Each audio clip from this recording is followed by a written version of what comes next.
खामोश वाकयात में नए आने वाले दोस्तों से गुजारिश है कि चैनल को जरूर सब्सक्राइब करें और बेल आइकन पर जरूर क्लिक करें ताकि हर नई आने वाली वीडियो का नोटिफिकेशन आपको बर वक्त मिल सके। तो चलते हैं आज के एपिसोड की जानिब। कैफ अनाया को उसके रूम में छोड़कर होटल मैनेजमेंट के पास से पेन रिलीविंग स्प्रे लेने गया था, जो उन्होंने कैफ को 5 मिनट में ही फार्मेसी से मंगवा दिया था।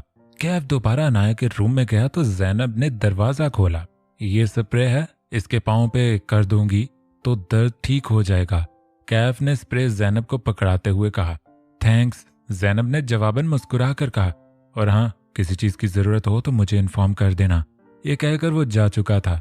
जैनब वापस कमरे में आई जहां एक किंग साइज बेड पर अनाया टेक लगाए बैठी थी और दूसरे बेड पर उन्हीं की क्लास फेलो आमना और सफा सो रही थी। ये देख क्या है, कह रहा था पाँव पर लगाऊंगी तो दर्द ठीक हो जाएगा। अनाया ने सवालिया नजरों से देखा था तो जैनब ने धीमे से बोलते हुए जवाब दिया, वैसे इतना बुरा भी नहीं है। अनाया ने पुरसोच नजरों से सामने देखे कहा, हाँ अब तुम्हें बुरा लगना भी नहीं चाहिए। देखा नहीं कैसे उसने तुम्हारी जान बचाई है। कुछ भी हो सकता था तुम्हारे साथ, उसने एहसान किया है तुम पर। अब कम से कम उस बात के लिए उसका शुक्रिया अदा कर देना। और हाँ, झगड़ना भी छोड़ दो उससे। वो बोलने पर आई तो बोलती ही चली गई। तुम्हारा मतलब मैं झगड़ती हूँ उससे? अनाया ने खा जाने वाली नजरों से जैनब को देखा था। उसकी आवाज पर दूसरे बेड पर लेटी आमना ने अपने चेहरे से कंबल हटाकर दोनों को घूरा था। जैनब ने सॉरी कहकर जल्दी से अनाया के पांव पर स्प्रे किया। बताओ मुझे, मैं झगड़ती हूँ? अनाया ने सरगोशियाना लहजे में एक बार फिर पूछा। सुबह बात करेंगे, जैनब ने आहिस्ता से कहा और उसके पास से उठकर लाइट ऑफ करके सोने के लिए लेट गई। कैफ बेड पर लेटा सोने की कोशिश कर रहा था, लेकिन नींद आंखों से कोसों दूर थी। दिमाग में इस वक्त बार बार एक ही मंजर रोनुमा हो रहा था। जब कैफ उस आदमी को बुरी तरह पीट रहा था, वो क्या कर रहा था? क्या वो सच में उस आदमी को जान से मार देना चाहता था? इस वक्त तो कैफ पर अजीब ही धुन सवार थी, लेकिन अब वो इस पर आराम से सोच सकता था। अपना हाथ माथे पर रखे कैफ कशमकश का शिकार था। आज से पहले उसके साथ कभी नहीं हुआ था। वो क्या सोच रही होगी मेरे बारे में? मैंने जिस तरह उस आदमी को मारा, मैं जिस तरह उससे बात की। कैफ ने जोर से आंखें बंद करके खोली। उसकी जगह कोई भी होता तब भी मैं यही करता। अपने दिलो दिमाग को गोया दलील दी हो। हाँ, ऐसा ही है, मैं बस ज्यादा सोच रहा हूं। कैफ अपना सीधा हाथ सर के नीचे रखा और गहरा सांस लिया और फिर से आंखें बंद करके सोने की कोशिश करने लगा। लेकिन अब की बार आंखें बंद करने पर वो बिल्कुल करीब उसके कंधे पर सर रखे सोई दिखी। बंद आंखों से वो मुस्कुरा दिया। अगले दिन सभी अयूबिया की सैर के लिए निकले थे। बल खाते ऊंचे नीचे रास्तों से गुजरते वक्त हसीन नज़ारे देखने को मिलते हैं। धुंध में लिपटे हरे भरे पहाड़ सियाहत की कशिश का बायस बन रहे थे। कैफ ने कल रात वाला सारा किस्सा उमर को सुना दिया था। यार तुम मुझे भी जगा देता, दोनों साथ जाते, उमर ने कहा। इससे क्या होता? कैफ ने पूछा। एक से भले 2 होते हैं। मेरा मतलब था तू चला जाता तो किसी को जैनब के पास भी होना चाहिए था ना। उसे तसल्ली देने के लिए उमर ने अफसोस से कहा था। कमीना है तू एक नंबर का। कैफ ने आंखें घुमाई थीं। क्यों, इसमें क्या कमीनगी है? साले अभी भी तुझे अपनी पड़ी है। कैफ ने उसे डपटा था। नहीं यार, तू गलत समझ रहा है। मेरा मतलब था वो अकेली परेशान होती रही होगी, इसलिए मैं होता तो उसे तसल्ली देता, उमर ने वसाहत दी। अच्छा, मैं आगे जाकर अनाया को देखता हूँ, उमर ने साथ चलते कैफ से कहा। वो लोग ऊपर चेयर लिफ्ट की तरफ जा रहे थे जहां उन्होंने चेयर लिफ्ट से दूसरी तरफ जाना था। अनाया और जैनब हाथों में गरम गरम फ्राइज लिए इश्तियाक से आगे पीछे देख रही थी। बिलाशुबा ये जगह बहुत खूबसूरत थी और यहाँ आसपास ढेरों स्टॉल्स और शॉप्स थीं जहाँ काफ़ी रश लगा था। कई लोग अपनी फैमिलीज के साथ यहाँ सैरो तफरी के लिए आए थे। जहाँ जैनब और अनाया खड़ी थी, वहां से थोड़े फासले पर सीढ़ियां उतरकर नीचे एक टिकट काउंटर था जहां से चेयर लिफ्ट की टिकट मिलनी थी और फिर आसानी से दूसरी तरफ जा सकते थे। एक कॉफी स्टॉल पर खड़े प्रोफेसर काफी से लुत्फानंदोज हो रहे थे और मैनेजर सभी स्टूडेंट्स के लिए टिकट्स अरेंज करने गया था। नताशा कैफ को अपने साथ लिए एक स्टॉल पर मौजूद थी जहां आर्टिफिशियल ज्वेलरी, घड़ियां जैसी एक्सेसरीज का सामान था। वो अपने मोमी जैसे सफेद हाथ की उंगली में अंगूठी पहनकर कैफ को दिखा रही थी। ये अच्छी है, उसने सामने खड़े कैफ से पूछा, जो आसपास नजरें घुमा रहा था। उसकी आवाज़ पर कैफ ने उसके हाथ पर नजर डाली थी तो नफ़ी में सर हिला दिया। नताशा ने वो अंगूठी उतार दी और फिर एक और उठाकर पहनी और फिर से कैफ से उसकी पसंद पूछी। नाइस वन, कैफ ने कहा तो नताशा मुस्कुरा दी और अपने हाथ पर पहनी उस अंगूठी को और फिर कैफ पर मुस्काती नजर डाली। उमर ने अनाया से कल रात के हवाले से बात की और फिर दोनों को अच्छा खासा डांटा भी कि क्या जरूरत थी इतनी रात को यूं बाहर निकलने की, जिस पर दोनों को ही शर्मिंदगी थी। वो सही कह रहा था, खुदा न खास्ता अनाया के साथ कोई भी हादसा पेश आ सकता था। अब तुम दोनों ने कहीं भी जाना होगा तो मुझे साथ लेकर जाओगी, इज दैट क्लियर? उमर ने दोनों को खुशमगी निगाहों से देखते हुए पूछा। दोनों एक साथ सर को खम दिया तो उमर थोड़ा नर्म पड़ा। वो कल रात के वाक्य की वजह से सच में परेशान हुआ था। गुड, अब तुम दोनों बाकी लड़कियों के साथ साथ ही रहना, मैं जरा कैफ को देखाऊं। वो कहकर वहां से जा चुका था। तुम कैफ से कब बात करोगी? उमर के जाते ही ज़ैनब अनाया से मुखातिब हुई। किस बारे में? अनाया ने फ्राइज मुंह में डालते हुए बेनियाजी से पूछा। कैफ को थैंक्स करना था तुमने कल रात के लिए, ज़ैनब ने जब्त करते हुए कहा था। ये लड़की कितनी नाशुक्री है। ओह ओके, कर दूंगी, जल्दी क्या है, शाने उचका कर कहती यहाँ वहां देखने लगी, जबकि ज़ैनब तासुफ से उसे देखती रह गई। इस्लामाबाद में मुर्तज़ा मेंशन में खामोशी का राज था। मुर्तज़ा साहब किसी मीटिंग के सिलसिले में लाहौर गए थे और राबिया बेगम अपनी दोस्तों के साथ एक लंच पर गई थी। मिनाल जब से कॉलेज से घर आई थी तब से उदास थी। जब भी उसके बाबा या भाई घर नहीं होते थे वो खुद को बहुत तन्हा महसूस करती थी। उसके साथ ये तब से चला आ रहा था जब से बी अम्मा इस दुनिया से वफात पा गई थी। पहले वो होती तो मिनाल हर वक्त उनके साथ ढेरों बातें करती थी। उन्होंने ही कैफ और मिनाल की तरबियत की थी। माँ के होते हुए भी वो प्यार इन दोनों बच्चों को बी माँ से ही पाया था। अपने बेड पर दोनों हाथ थोड़ी के नीचे रखे औंधे मुंह लेटी वो उदास सी लग रही थी। मुलाजमा ने उससे दोपहर के खाने का पूछा, जिस पर उसने साफ इनकार कर दिया था। उसे लग रहा था किसी को उसकी फिक्र नहीं है। वो बदगुमान हो रही थी अपने बाबा और भाई से भी, जबकि ऐसा नहीं था। इन्हीं सोचों में गलतां थी जब राबिया बेगम उसके कमरे में दाखिल हुई। वो ड्राइवर के साथ लंच के लिए निकल चुकी थी कि बीच रास्ते में उन्हें मिनाल का ख्याल आया कि वो घर अकेली होगी। उन्होंने ड्राइवर को फौरन गाड़ी वापस घर की तरफ मोड़ने को कहा था। वो चलते हुए उसके बेड तक आई और उसके पास बैठकर उसके सर पर हाथ फेरा तो मिनाल चौंक कर फौरन सोचों से निकली और अपना चेहरा मोड़ा तो अपनी माँ को सामने देखकर वो हैरान हुई थी। क्या हुआ, तुमने खाना नहीं खाया? उसे हैरान देखते हुए राबिया बेगम ने इस्तफसार किया। वो मेरा दिल नहीं चाह रहा। मिनाल ने नजरें झुकाकर अफसरदगी से जवाब दिया। क्यों, क्या हुआ है मेरी बेटी के दिल को? उनका मेरी बेटी कहने पर मिनाल का दिल भर आया। किसी को मेरा ख्याल नहीं, भाई भी घर नहीं है और बाबा भी मुझे अकेले छोड़ गए। आंखों में आंसू लिए उसने राबिया बेगम से भीगे लहजे में कहा। भाई और बाबा नहीं है तो क्या हुआ, मैं तो हूं ना। राबिया बेगम ने उसके आंसू साफ करते हुए कहा। आप? लेकिन मैं जब पहले भी कभी तन्हा महसूस करती थी तब भी आप मेरे साथ नहीं होती थी। आपने कभी मेरी परवाह नहीं की, तो अब क्यों? पहली बार वो ये शिकवा अपनी जुबान पर लाई थी, तो अपनी माँ को मुआफ नहीं करोगी? फीकी मुस्कान के साथ उन्होंने पूछा। उनके पूछने पर मिनाल की आंखों से मजीद आंसू जारी हो गए और वो आगे होकर उनके सीने से लग गई। राबिया बेगम नम आंखों से उसे सीने से लगाए मुस्कुराई थीं। सभी नीचे कितार की सूरत में चेयर लिफ्ट पर दूसरी तरफ जाने के लिए बेताब खड़े थे। कैब भी वहीं खड़ा था जब उमर उसके पास चलता हुआ आया। यार, मैं सोच रहा था कि तुम अब चेयर लिफ्ट पर भी ज़ैनब के साथ बैठना चाहते हो। कैब ने उसकी बात बीच में ही काट कर कहा था। उमर का कहा बेसाख्ता था। हाय, ऐसी किस्मत कहाँ, इस वक्त तो बहाना था, अब तो कोई बहाना भी नहीं, उमर ने हसरत से कहा। कैफ ने नफी में सर हिला। वैसे यार मजा आ जाता अगर ऐसा हो जाता। सोच में और ज़ैनब इन खूबसूरत पहाड़ों की बीचों बीच हवा में लटके। हा, शौकी से कहता वो आखिर में अपनी बात पर ही हंसा था, जबकि कैफ ने अचंभे से उसे देखा था। मुझे लगता है तेरा दिमाग चल गया है।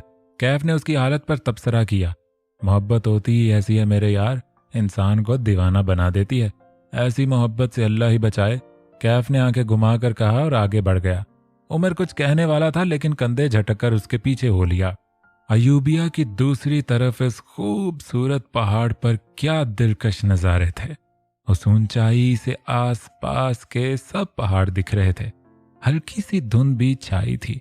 आसपास मौजूद सियाह इस मौसम और नज़ारों से खूब लुत्फ अंदोज हो रहे थे। कुछ सियाह गुड़ सवारी कर रहे थे और कुछ मज़ेदार खानों से मरगूब हो रहे थे। कैफ एक कैंटीन के बाहर कोहनी टिका कर सामने देख रहा था। ये कैंटीन कदरे फासले पर मौजूद थी और यहाँ ज्यादा ना रश था ना शोर था। अनाया ने कैफ को देखा तो वहीं सीने पर हाथ बांधे चलती हुई कैफ के पास आ गई। काफी सर्दी है ना आज?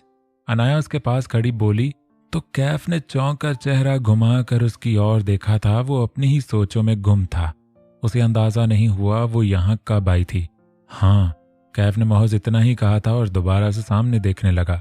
मैं दरअसल कल रात के लिए थैंक्स कहने आई थी।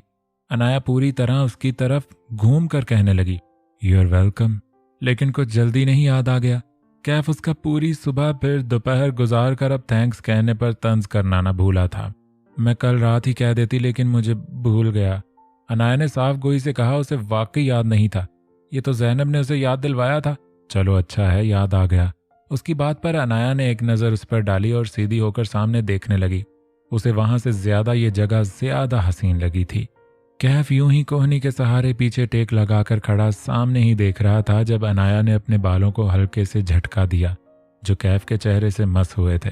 कैफ ने उसके चेहरे की तरफ देखा जो बेखबर मुस्काती हुई सामने खूबसूरत मंजर देखने में मगन थी। तेरा मुखड़ा हसीन जादू कर गया, ये दिल ले गया मेरी जान। कैफ अनाया के चेहरे को नजरों के हिसार में लिए गुनगुनाया। क्या? कैफ की आवाज पर अनाया उसकी तरफ पलटी थी। कुछ भी नहीं। कैफ ने बरवक्त खुद को संभाला था। तुम कुछ कह रहे थे? अनाया को यकीन था उसने इसकी आवाज सुनी थी। मैं बस ऐसे ही एक गाना याद आ गया था, वो ही गुनगुना रहा था। कैफ ने टेक छोड़ी और सीधा उसके बराबर खड़ा हो गया। ओके। अनाया ने शाने उचकाए और दूसरी तरफ जाने लगी। उफ, ये क्या हो रहा है मेरे साथ? कैफ आसमान की तरफ चेहरा उठाकर बड़बड़ाया और फिर अनाया की पुश्त को देखा और जब तक वो नजरों से ओझल नहीं हुई थी कैफ उसे ही देखता रहा। उमर और जैनब अपने ही जैसे कुछ और स्टूडेंट्स के साथ खड़े खुश गप्पों में लगे थे। उमर बार बार जैनब की तरफ भी देख रहा था और जैनब उसकी नजरों से पजल हो रही थी।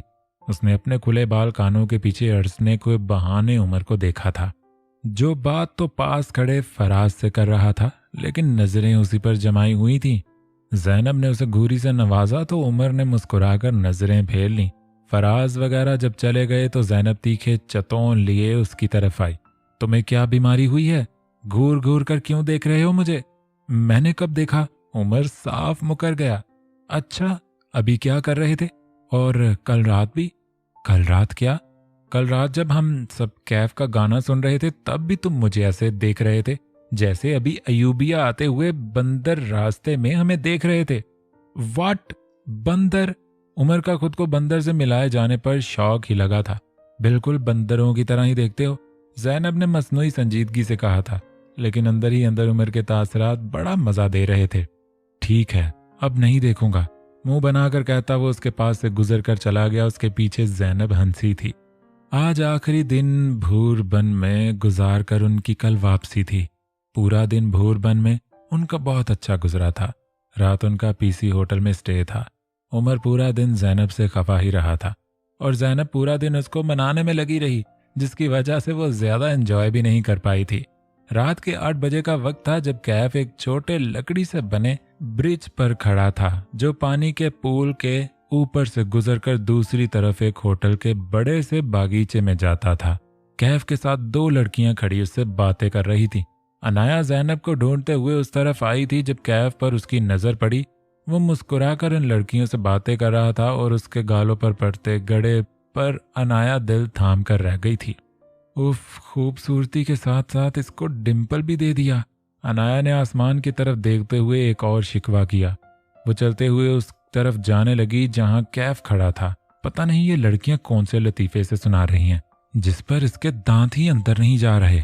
अनाया ने मुंह बनाकर सोचा, तुम लोगों ने जैनब को देखा है क्या? उनके करीब पहुंचकर अनाया ने पूछा था।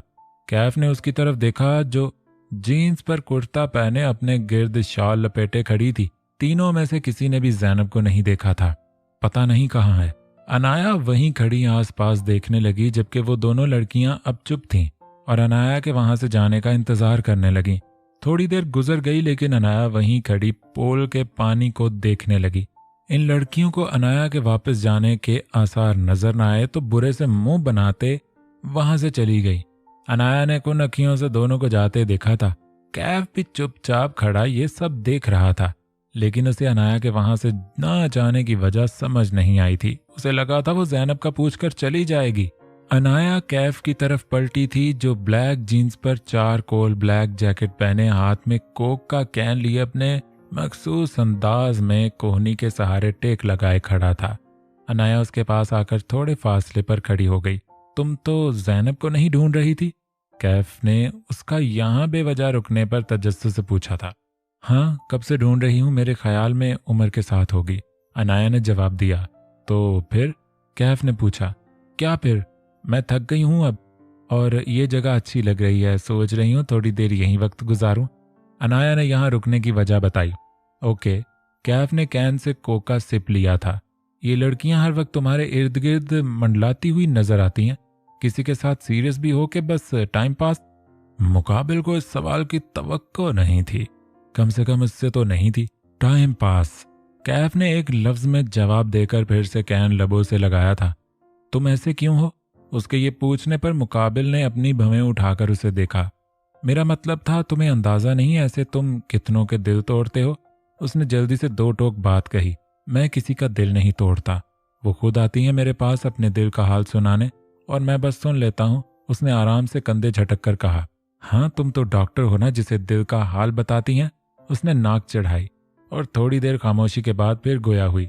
क्या कभी किसी से मोहब्बत नहीं हुई? उसके सवाल पर कैफ ने उसकी मनमोहनी सूरत को देखा। ये मोहब्बत इश्क वगैरह सब फिल्मी बातें हैं या किताबी बातें, हकीकत में ऐसा कुछ नहीं होता, उसने कहकर अपनी नजरें उसके चेहरे से हटाई। ये तो तुम इसलिए कह रहे हो क्योंकि अभी तक तुम्हें किसी से सच्ची मोहब्बत हुई नहीं, जब होगी ना तब देखना, अनाया ने अपने गिर्द शाल को दुरुस्त करते हुए बताया। नामुमकिन, कोई एक लड़की मुझे अच्छी लग जाए, ऐसा हो ही नहीं सकता, क्योंकि किसी की आंखें खूबसूरत हैं, किसी के बाल, तो किसी की आवाज़ बहुत अच्छी है, तो किसी की सूरत। आखिरी बात उसने दोबारा से उसके चेहरे को नजरों के हिसार में लिए कहा। छिछोरा। उसकी बात सुनकर वो हल्के से बिड़बिड़ाई। कुछ कहा तुमने? नहीं, उसने जबरदस्ती मुस्कान लबों पर सजाकर कहा। तुम्हें हुई है कभी किसी से मोहब्बत? कैफ ने खोजती निगाहों से उसका चेहरा देखते हुए पूछा। हाँ। इस जवाब की मुकाबल को तवक्को नहीं थी। उसे अपने दिल में कुछ अजीब सा महसूस हुआ था। कौन? आई मीन किससे है तुम्हें मोहब्बत? उसने नजरें अपने हाथ में पकड़े कोक के कैन पर टिका कर पूछा।